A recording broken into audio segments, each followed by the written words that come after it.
নাই ওরে নামিটি আমার গম্বাং গম্বাং রোশ না বাইদে আমি সাবে খেলা দেখাই ওরানি সালাম বারে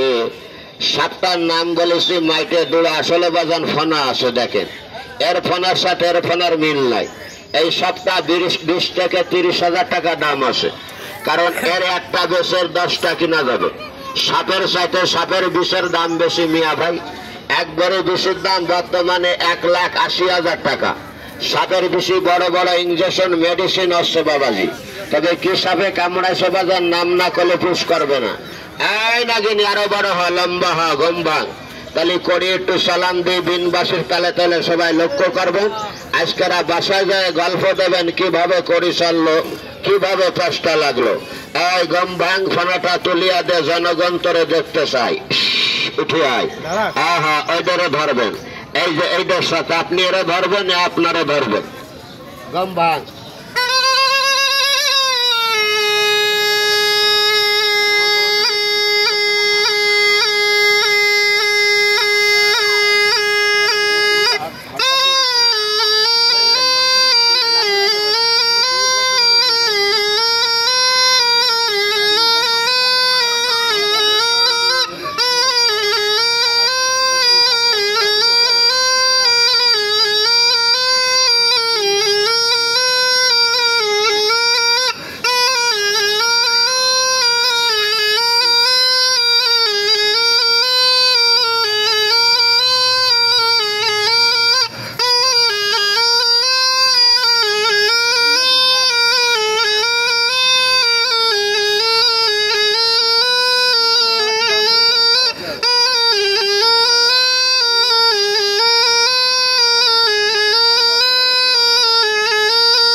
একটা সত্যি কথা কছি মারবেন না তো ভাইরা ও ভাই কবে একটু অর্ডার দেন কবে ভাই এই যে বাঁশি বাজালাম সাপ কি ওঠেছে একবারও হ্যাঁ আল্লাহর কসম মার কসম খুদার কসম বাঁশি বাজায় কোনোদিন সাপ ধরা যায় না এমন কোন শালা রোজা কোনো জন্ম হয়নি কথাটা মানলি ভালো না মানলে আরো ভালো এই বাজানি কারণ বাঁশি বাজায় যদি সাপ ধরা যেত পৃথিবীতে সাপ থাকতো না সাপ ধরবেন গড় খুশি আসল কথা কলি বাইদের গমন নষ্ট হয়ে যাবে গড় খুনটা কুদাল দিয়ে খুশে ধরবেন ডিম পাবেন বাচ্চা পাবেন গুঁড়ো গুঁড়ো পাবেন চাল ধরে আর যখন চালান দিয়ে বাঁশি বাজায় সাপ ধরবেন এই না গিনি ডিম কিন্তু চালান দিলে উঠবে না আর্ধেক উঠবে না কথা কি কইছে বুঝতে পারছেন এই দেখেন ওই যে কয় না তোরে কালে খাতি পারে না তোরে যেন কালে কামড়ায় সেই জাতির জাত দেখেন সাপগুলো পানির ভিতরে থাকে গন্ধা এক বলে যদি দুটো সাপ থাকে কাকা সাপের নামে জমি রেস্টি হয় মানুষ দাবলায় ধরে ধরে কামড়ায় এর নাম সেই কিং কোবরা বলে ছেলে ফেলে যারা লেখাপড়া জানে এই দেখেন তবে সাপটা বারা মানুষ মারছে কাকা এনার আবার লেজ নাই 4 আঙ্গুল মতো 1 বিঘত মতো লেজ পড়ে গেছে আবার একটু বাইরে আছে কারণ সাপে যখন কামড় দিছে এই যে এইটার ভিতরে সেটা আছে আর এইটারও লেজ আছে কিনা কারণ কামড়ালি শুনেছি লেজ পড়ে যায় এই দেখেন এটা পানির ভিতরে থাকে তো এই জন্য নাম দিছি মাইটে দৌড়া কারণ কি জানেন এই যে আমি লেকচার দিচ্ছি না ভাই আমারও কিন্তু জানের ভয় আছে এই সাপের ভয় পাই এমন কোন মাস্টান খুঁজে আমি পাইনি কারণ দিনের নদীর উপরে কোনো লোক আছে না কাকা তারে কিন্তু সাপে ছাড়ি নাই আসেন নবীর দুশ্মন বেঈমান এই বেঈমান এর সামনে পড়ে গেলি কোন অস্ত্র নেওয়ার সময় নেই কোন দারোগা ডিসি মানে না আমার দিনের নবীর উপরে কোনো লোক নাই আব্দুল আলী গারলি নাম শুনেছেন না কাকা সাপে খালো রে সাপে নেলে রে এই আসতে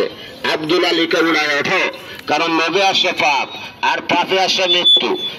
এইটারা দেখতে কাছে কেমন পারি খালি তো আমার দয়া একদম দাঁত খুলে ফেলাবে না আব্দুল আলী গারল ওঠো এই আসতে আহার আহার সোনার বারে নয় আর লাখাই রে আমার আরে বারে আব্দুল আলী আয় দাঁড়া ওরা আব্বারে দুলো ভাই আরে শালা ঠাস করে মারেছে আব্দুল আলী গারলি যখন ঘরে ঘুমায় আসে কাকা ঘুমানো অবস্থায় সাপে নাম ধরে ডাক দোষে এই আব্দুল আলী গারলি কাল বেলা 10টায় বলে মরণ বাঁশি বাজাবি আর কাল বেলা 10টায় তুমি মরণ বিন বাঁশি বাজালি এই বেটা তোর বংশ কোনো বাতি জ্বলবে না আব্দুল আলী গারুলি বলে, শোন, আমি 700 বাজাজের সর্দার, তুই যত ভয় আমাকে দেখাইস, কাল বেলা 10টার সময় আমি মরণ বিন বাসুটা বাজাবো আমতলী গ্রামে, বেলতলী থানা, বরিশাল ডিস্ট্রিক্ট। বিটার মালিকের নাম মহিরুদ্দিন মিয়া। এই না জানি উনি বিন বাসিটা নিয়ে বিটার মাঝখানে যায় আব্দুল আলী গারুলি বাঁশি বাজানো শুরু করলেন। বাঁশি বাজাইতে বাজাইতে ওনার সামনে দিয়ে মাটি ফিটা, রামজাদার বাপ খারাপ, ওনার সামনে দিয়ে মাটি ফিটা একটা সাপ উঠেছে। সাপটা 1 হাত মতো লম্বা আসতে। আব্দুল আলী গারুলি বলে, কথা বলেন না ভাই,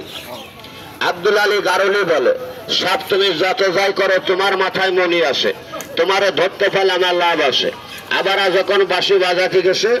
আব্দুল আলী গারুলিকে 16 জোড়া বাঁশি দেশে পেঁয়াজ, 45 থেকে 46 হাত লম্বা সাপ, ওই অনুমানে তাল গাছের মতো মোটা। আব্দুল আলী গারুলি বাজানি আব্দুল আলী গারুলিরে নিয়ে সাপে উড়বে। ওই বিটাই কাকা 2 ভাই গেছে বাঁশ কাটতে যায়, বড় ভাই অর্ডার দিয়েছে ছোট ভাইরে, তুমি এই ঝড়ের বাঁশ কটা কাটো, লাস্ট টাইম ওই কটারে কাটতো। ও কেবলি কাকা বাঁশের গড়ে যায় 200 কটা কোপ,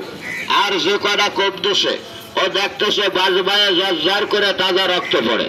এই নাগিনি এখন ছোট মানুষ চিন্তায় পড়ে গেছে যে আমার হাত পাও কাটলো না। এই সপ্তাহ দেখেন তো এটাকে দেখা হয়েছে। তাহলে এবার একটু নিঃশ্বাস দাগারে বাইর করি, কালো সব করে আব্বারে সুবহানাল্লাহ দুটো বাইরে খালু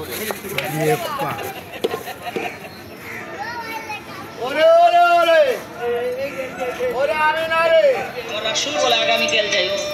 গেছে আগামীকাল।